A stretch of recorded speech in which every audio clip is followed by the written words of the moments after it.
ดมาเธอนี่เหลืองแล้วพี่น้อง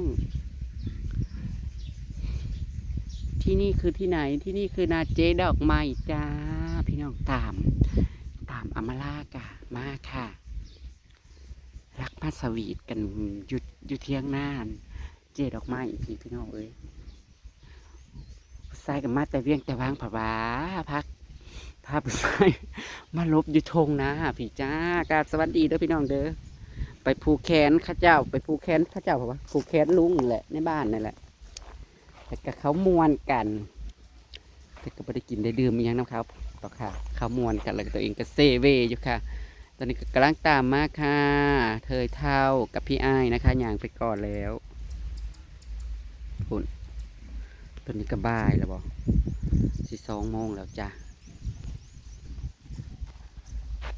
ขณะนี้จะ2 โมงแล้วสงกรานต์ก็โอ้ยเงียบเซเวคือเก่าแล้วพี่น้องเอ้ยเบิ่งนะผู้ของอันเกษตรกรข้าเจ้านี่ลงอันนึงข้าเจ้ากระต่อใส่อันนึงเลยจ้าของเจ๊ดอกไม้นะคะเจ๊ดอกไม้พอเห็ดแล้วข้าเจ้าเลยมันมีหนำมีในเขาเพิ่นในเรืองอะไรเดี๋ยวก็พอกเกี่ยวแล้วพี่น้องเลยแต่ว่าต้องได้ไล่นกไล่กาผู้หุ่นไล่กาหุ่นไล่กากลางแขนก็เพราะรอแฟนกลับมาวันเดือนเปลี่ยนไปแต่เพิ่นเห็ดยังกินเพิ่นส่วนตั้งแต่เช้าแล้วตัวเองเพิ่นยังติดอยู่ในงานค่ะเพิ่นปล่อยเป็ดลงบ่อนี่มันจังห้อยอันเหยียบสนั่นเนี่ยหอยเน้นเพิ่นจ้องหน้าส่องเฮาแซกกันเด้อหากนี้ได้พบเจอแล้วกับบ่อยากจากจอดเป็ดหน่อยแล้วเนี่ยออกมาอีกเลยโอ้อยากได้เป็ดหน่อยอันนี้แล้วมาเลี้ยงเด้ไอ้เล่โอ้ยพ่อแม่เนาะอันนี้เป็ดกาบกันเป็ดกาบแล้วนี่ใหญ่เลยเป็ดไข่เป็นได้เป็ดไข่ไปเลยป้าดใหญ่แล้วพี่น้องเร็วเดี๋ยวมันก็ไข่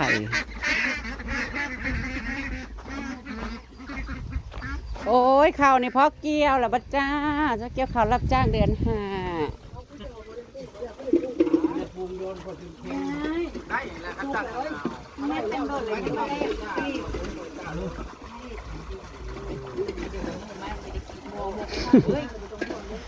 นั่นแหละหมูมาผันยังบริกินใช่ปะว้ายสบายดีบ่าวเสือพี่น้องมาตามสัญญาเพื่อนว่าสงกรานต์มาลีจ้า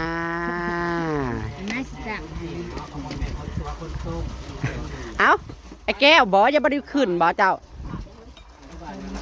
บอคอยนึกว่าเจ้าขึ้นสวรรค์ขึ้นนะได้สงกรานต์มาทันเลยนั่นนะอันนี้คือเล่นสงกรานต์หรือว่าเนาะใดดูเทียงหน้าเจ๊ดอกไม้อีกแล้วพี่น้อง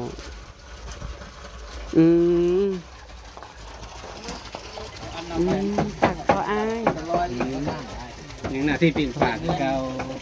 แซ่บคือเก่านะเก่าเป็นงมเองแม่มันนี่ก็ได้งมอยู่บ่ได้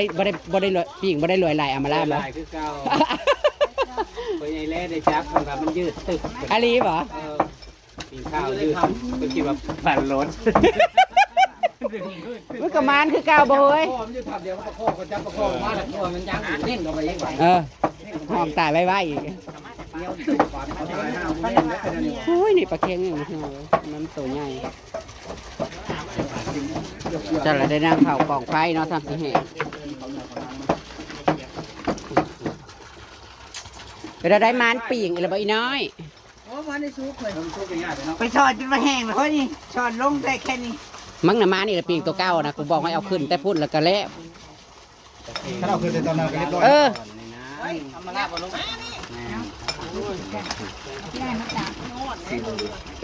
แต่จะได้ใส่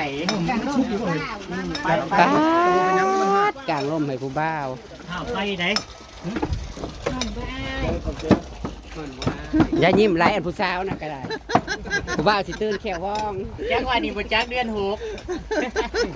แบบพังโมหะแซ่บ ถามเราอยู่ละปลาเมียหรือเปล่า ปลา คันว่าก้างไงล่ะเพราะคือบ่ได้ถือแล้วก้างนั่นไง ปลาแล้วแล้วว่า อืม แล้วก็ลูกแฝดกันได้ นั่นบ่โอ้ยเอากับนางเฒ่าสิบ่ได้หาผู้บ่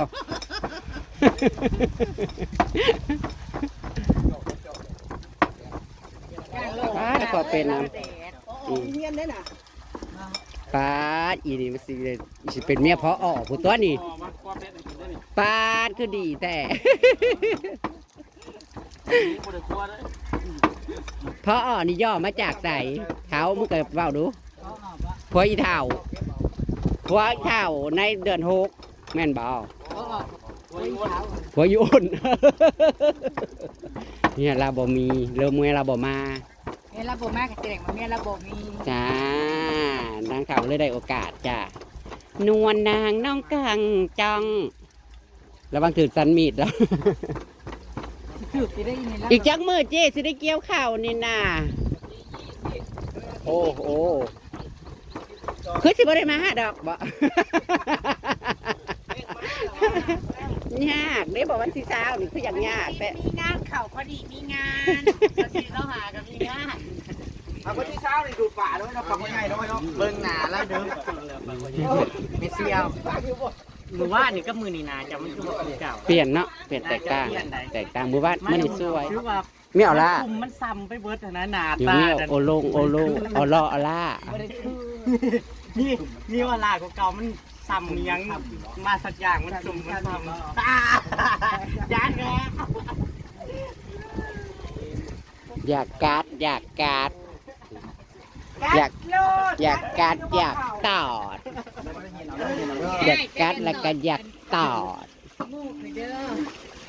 ใส่ ให้มันสวนได้บ่ ให้ต่อให้กัดเน่ ได้จะว่าให้หมดไปเด้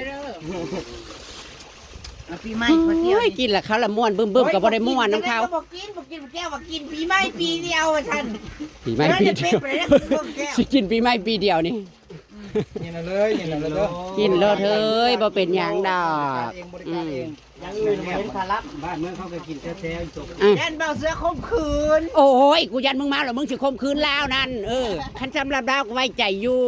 ก็คมคืนไปยักบักคาแล้วอ่อนหน่อยยัก เอ้ย ขาอ่อนเลยแม่เนาะ มึงเบิ่งสันมึงกับสันลาวไปสิข่มขืนไป โอ้ยคือคมคืนคือยาว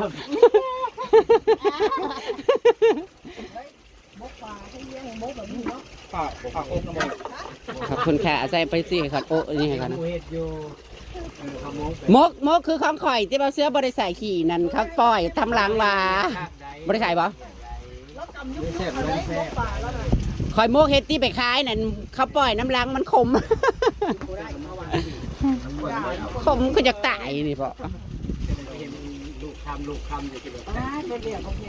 โอ้ยลมเลยเนาะสงกรารก็บ่ได้เล่นน้ำเล่นไนเล่นหยางดอกพี่น้องที่มาปิกนิกอยู่กลางนาเจดอกไม้พี่แหละมันจังสบายตาเนี่ยโอ้ยอย่าว่าแล้วกูฟันไว้อีหยังเมื่อคืนนี่ได้พิษกันประจักษ์ เขาพูดจับ ถึงวะ เล่นน้ำในกระถางครัว บ่ได้เล่น คนนี้เองนั่นน่ะ มาเล่าเธอ เป็น สิ นี่เด้เป็นนี่เพื่อนนี่เป็นนี่ เฮ้ยกูยันมันได้เล่นห้ำจากข่าง เอาแม่เตียนเอาแม่ เขาไปเป็นลูกการเขากับเลน ในปากนั่นบ่ ในป่าในปิ้งเขาไม่จับ ยันดอกพิกุลล่วงบ่ เมียก็มีความลับบ้าง เจ้านันใดอู้ขอว่าเจ้าน่ะเป็นคนเก็บความลับบ่อยู่นะ ย่างเลยบ่ต้องบ่ย่างมันจะเองทีนี่แม่น ใช่นี่มันแซ่บนี่ เอาจักมันแซ่บ เอามันหวานมาเถอะก่อนนะดิ มันไข่น้อยเนาะปีนี้ มาเถอะก่อนน่ะแซ่บแล้ว ถ้าดูไปพุดเอาเลยกินกันเรื่อยๆเอาไว้พี่เอ้ยโตนะเป็นแล้วจะย่อไปพุดบ่กินอยู่นี่นั่นแหละกินกันเรื่อยๆ กินยืนกินรถได้ แย่งกันเขาไปตำหูบ่ ไม่หันแล้วโผล่มานี่คือเก้า มันเช้าแดดแล้วเท้ามันเช้าแดดแล้วมีทั้งเป็ดทั้งเปิด แปลงอยู่เนี่ยน้ำเนย เด้เรายังครัวอยู่ กินตะเลิดแปลงอยู่บ่เฮ้ย แม็กแม็ก มันก็เวทแต่กระดูกซากอีกแท้ แม็ก ที่นี่ไม่นี่บอกจะโต แก่ทุกอย่างเอาแก่แล้ว ไปอยู่เฮ็ดยังไงล่ะ ใส่ในนี้เหี่ยวก็เลย โอ้ยเหี่ยวยาจุ่มลงน้ำหมดแล้ว โน่เลยเนาะมันก็หยาบตัวแล้วก็เริ่มหยาบแล้ววันนี้ นกบ่ค่อยร้ายไปได้บ่ หยาบแล้ว นก เขาคืองาม กวนร้ายอยู่อืม หรือว่าว่า คืองามมันนี่บุญเดียวเลยจริง มันได้จ้าอยู่นะ ไทย หมากแบบหญ้ามันค่อยร้าย โตต้องขันงามแห้งแต่ว่าเสมอหมาก มันเป็นหมากเป็นห่วง บ่มีตัว บ่ได้ค่อยรีบเบิ่ง ต้องเล่าร้ายได้ หมากห่วงเอาตอนนี้แต่นอยู่ อยู่ในร้อยปลายนั่นแหละไข่เจียว เสม นะ อกันนี่แหละ มันที่เช้าแล้วก่อนอยู่มึงก่อน แก้วมันจะถ่ายด้วย ปลายให้ได้เงิน20,000สักก่อน หืมโอ้ยปีใหม่ปีมืออันเฮ้ยบ่แม่นกินแล้วก็สิโพดโพสบายดีปีใหม่เด้อจ้ะทุกคนตามจอกแน่ ไม่ต้องให้กระสอบรถปีนี้ อามาลาไม่ได้กินเบียร์อามาลากินแป๊บซี่ ฟังเสียงกัน200สอบเลย ก่อนบอแต่ละปี ฟังเสียงไล่สดบ่เคยไล่อีกเทื่อ ทำไรครับ บ่เคยได้200เลยเบิ่ง เอามันไม่งามเหรอ อันนี้อามาลามาเกี่ยวได้3 โอ้ยเมื่อวานมันไตรเบอร์ตุ้งนี่ไตร 180 ไว้ทำไปเลยค่ะแม่นเขากูเจ้าแต่160 เสียงขัวกุ้งกันผู้บ่าว ได้ลองคิดให้มันเลย ว่าเลี้ยงกันขัวกุ้ง ครับก็พวกกินใช่ไหมเรื่องนี้เสียแต่เอาน้อยโพดกุ้งเฮา เดี๋ยวให้เข่าแล้วมากินอันนี้ก็ตานะแก้ว บ้านมันไกลมันอยู่ใกล้มันเกินน้อยนึง เอาไปใส่ปลาแดกนะ แป๊บแล้วกินกับมะ ที่ เขือ เผามาได้นี่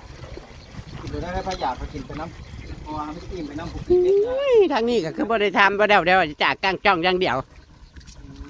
แต่ละนางส่วนนาง คือจังหวะบุญ นางเห็ดยังมาดอกขาวขาวขึ้นได้เดี๋ยว เอานั่งเผาถ่ำนี่เนาะนั่งกับข้าวแต่ว่า ถ้าก็มาบ่แม่ เฮิงนั่งจังออกมาเท่านึงนั่งกับข้าวจุนพูนแต่ว่า เฮ็ดนางก็ สาวเท นั่งซุปโต เป็นอะไรเราเบียร์มัน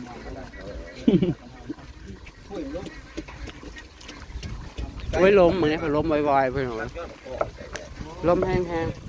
ไปมาก่อนนี่ก็ได้ไม่ต้องไปไกล กินบุหรี่เอา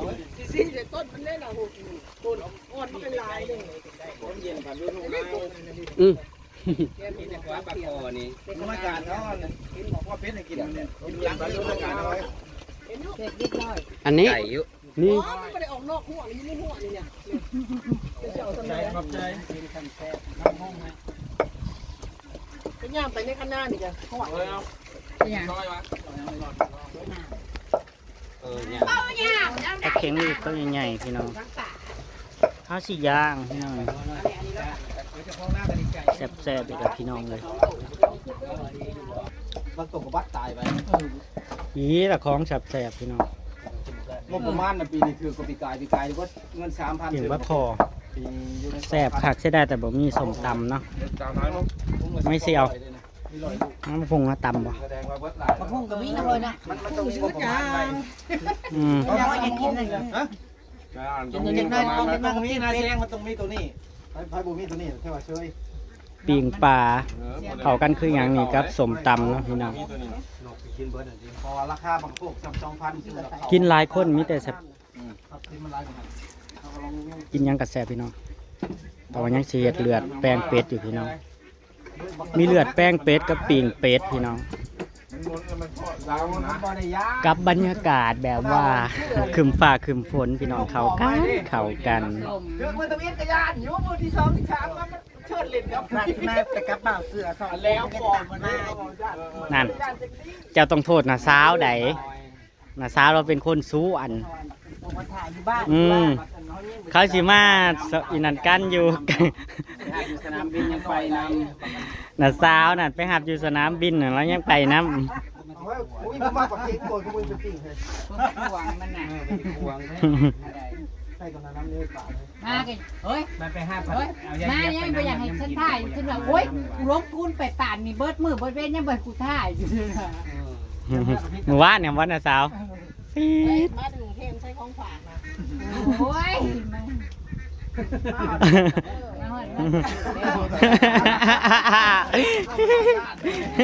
แผ่นดินเขาไว้อยู่ช่วงแผ่นดินไว้อยู่ที่ มาวิทย์แล้ว คันแม่นส่งให้ดินไว้อย่าบ่รอดอยู่ ได้บรอดอยู่ ใกล้แถวนาที ก็มาผิด หลอกมันยังใครจริงควงเขาบ่หลอกเลยลี้ใครจริงควงเขาไปหลอกอะไรเขาหายเลย เขาปิ้งเขาจี้ซุกแล้วเขาจะแกะออก อันนั้นมันใช่ ไอ้คน นะ นี้มันก็บริกินหัวได้เป็ดไก่เขาตัดติ นี่ได้ตัวนี้ยังเต่งนี่ชาวเต่งว่าเป็นทุกคนใกล้จะเว้นไต่มันก็หัว กิน ทิมโอ้โห กินก่อนนะ แสบหัวเป็ดกับไก่ เก้ย หัวนะก็บอกกินไก่เป็ดนะเขาตัดติ เขาไปอยู่น้ำปลาเทา เพราะว่ามันบ่แซ่บรสชาติหัวตีนเขาใส่น้ำหัวใส่นั้นนะ บริยังเขาลอกเขาก็แล้วกันอยู่เงิน คอย บีขาตีน คอยเห็นเขาคั่วคอยบ่เห็นเขาถิ่มยักเถื่อ หัวมัน เขาแห่งถามหาสำหัวกับไตมันน่ะ ถึงกรุงเทพเขาขายเดี๋ยวมันแช่ อยู่กรุงเทพแห่งขายจานหนึ่งเท่าไรจ้ะวะ ตอนกี้ยังลิ้นละ10 บาทเลยป่านนี้มันลิ้นละ20หรือว่า ข้างพื้นมานานเป็ดอยู่กรุงเทพคักไหนเอามาทอดนี่แต่ข้างอย่างเดียวรถข้างอย่างเดียวโอ้มันแซ่บเด้อคางมันนั้นนี่ มันมีโกงอีกเลย เวทมือแล้วมือนี่ ไม่ขายเลย เฮ้ยไฟใหม่ปลาลูกแล้วเฮ้ย เป็นแรกเขาเบิ่งทางแล้วคือสีอิ่มกินปลาสีอิ่ม น้อยเขากินก้อนรถพวก เขาอิ่มปากเขาเลยเขาจะเป็ดเลย เขาจะกินนั่น ได้เต็มคนอยากกินปลา เขาจะกิน เอาตัวจากป่าบ่ซะ เรากำลังมากินพี่น้อง เลยยาย สี่อย่าง กินกับแจ่วเจ้านี่เข้ากันน้ำลำ กินสิกินเป็ดได้ เล่น กินกับแจ่วครับแต่ ค่อยกินค่อยกินค่อย มีรถผ่าน2 บ้าน 3 บ้านกับบ่ได้มีผู้ใดโทษนำจำบ่มีคนตั้งได้ เงียบเซเวอยู่ ข้าวอื่น มันตั้ง ในบ้านนักคำนั่น นิดหน่อยเขาบ่อยาก มัน กิน โค้งว่าท่านี้เขาเล่นอยู่ แค่ เนี่ย นี้เขาเอาตัวเขาละ พอดีเขาลากเขาช่วยออกแหน่เองเขาลากจะทูดยัง เพิ่นบ่ได้เขาโหดขนาดเขาตั้งด้านต้นบักใหญ่เพิ่นยังเบิ่นรถว่าสั่น นั่นทีมย่วย หนาวเลย กระบอกก็ตา เออ ขี่จนหูหล่ เออ ย่านนำ ขี่นั่นโพดโพขี่โลด พ่อปีละเตื้อ เออ ย่าน ก้อนยังบริกิน ไฟมันอ่อนโพดแล้วมันไหลกาย เฮ้ยปิ้งเป็ดเลยโอ้โหพุ่นละบ่ มาถามสู้พร้อมกันคุณพี่ไม่พอออกก็ มกฝานสิได้อันนั้นเมื่อกินเฮือนเด้อ สิเห็นแล้วจะเฮ็ดเลือดแปลง เราขายอยู่ตลาด เราเฮ็ดเลือดแปล แก ง งจ่อยบ่ตลาดแรงอยู่ เฮ้ย เฮาต้มมาลง ไปขายตลาด หืม คือ เขาจื้อเลยได้เอ้ย เมื่อกี้ไปเฮ็ดอันเฮ็ดคอนเทนต์อยู่ทั่วหลี สุดสรุปข่อยโอ๊ตพอบ่ได้กินซ้ำข่อยอุตส่าห์อยากเฮ็ด2 6รอบก่อนน่ะ เขาว่าบ่ น้ำก็ได้ใส่ขี้เลยเนาะ ไปใหม่ด้วย บ่ได้ใส่กี่ได้มือน่ะ เพิ่นปาดคิ้วน้อยมันปรุง อืม ตัวนี้แล้วเซ่ ตัวนี้ข่อย ตลาดเขามีอันนี้ได้ ตัวนี้ข่อยจองเด้อ มีแต่ผู้จองปลาโลดบาทนี่ ปลารสน่ะ ตีซุ่มเอาเด้อไผก็จองนี่ หมดหรือยัง เอาได้ไหมแล้ว เปิดมาอยู่พี่น้อง วัฒนางไหนเราไปงานแจกบ่ที่ใส่ปลาข้อเซ็ตก่อนร้อยกันทั้งลูกทั้งแม่เดี๋ยวนี้ปล่อยเราจะได้ญาติกินเลยว่าตับไก่ไตพวกเราตะกี้เซ็ตเขาเบิร์ดพวกตีนพวกหัวนะเดี๋ยวได้ตับไปแล้วเขาเอาไปแล้วบริกินนะ แล้วบ่ได้งบปลา ใส่ปลาข้อพวกแก้มปลาข้อเนี่ยเข้าไป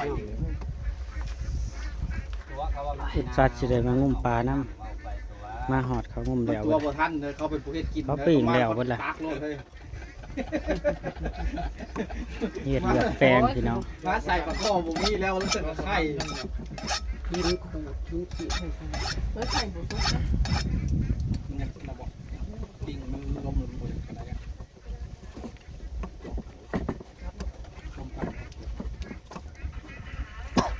น้ำดีๆเขาแล้วเนาะ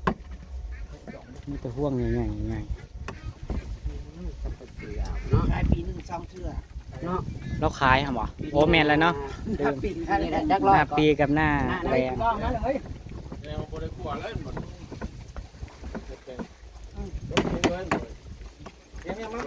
ขนมก้อนเลยมาฟ้องอะไร มึงไงพี่น้องงามแฮงอีหลีมีแต่ห่วงใหญ่ๆเขาหน้าแซงเราพี่น้อง มาแง่มานี่ปิ้งปลาคอนี่ปลาคอปลาเค็งปิ้งเป็ด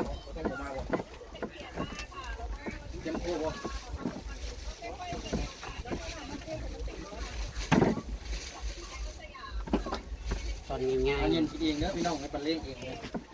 งานหนึ่งมันมี สงการไม่ได้ไปเล่นน้ำเล่นน้ำนะพี่น้องหาเลาะกินเด้อจ้า กินเองเลยนะ ร้านยังเงินนั่น มันโมเมนต์สงกรารเนาะ แค่พวกนี้ ก็จะมือนะคะมันก็ได้มีเขาเล่นน้ำยังในเมืองเนี่ยเขาเล่นอยู่แต่ว่าบ้านนอกเขาหมดสงการปีได้ปีมีสีเพิ่นว่าชวนเพื่อนๆมาเล่นน้ำที่บ้าน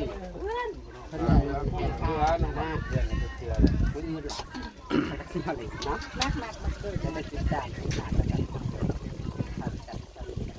อย่าร้องไม่ก็บ่ได้ยินบ่ได้เล่นน้ำว่าบ้านไหนนี่ก็สักกระดาษทางบ้านเนาะ ตู้ประเภทลืมๆเล่นนะ โอ้ยตู้ปัจจุบันเฮ้ย บ่เฮาก็ไปเอาหรือว่าให้ตื้อๆมาก็ได้เพราะเฮาตื้อ หน้าผมนี่นะก็ต้องกับพูด ๆอ๋อมื้ออื่นนั่งเฮ็ดน้ำกับบุญวันนะมันมีเฮาก็ไปเอาเองจักสิเล่นอยู่หน้าบ้านมันก็บ่ได้มีคน มีคนให้คนน้ำเนาะ เนาะแม่เสี่ยวมันบ่ได้มีคนอยู่ในหน้าบ้านนะสิเล่นกับหยังนอกจาก ขี่รถขี่ไปขี่มาแล้วก็โหดกัน นอกจากให้แม่เสี่ยวขี่รถกลับไปกลับมาน่ะ เปลี่ยนชุด เปลี่ยนสูตรใดแต่ว่าเปลี่ยนสูตรไปกับสูตรหนึ่งมากับสูตรหนึ่งโฮดคนผู้เดียวอยู่หันแหละอย่าโฮดคอยเปลี่ยนสูตรใหม่มาอย่าโฮดคอย เจ้าเนาะ มันบ่ได้ม่วนพี่น้อง มีแต่คนโหดนับ โอเคล่ะพี่น้องติดตามคลิปหน้ากันแล้วกันเนาะไปละพี่น้องสวัสดีครับผม เพราะว่าเฮ้ยเก้าเหรอรถไฟแดง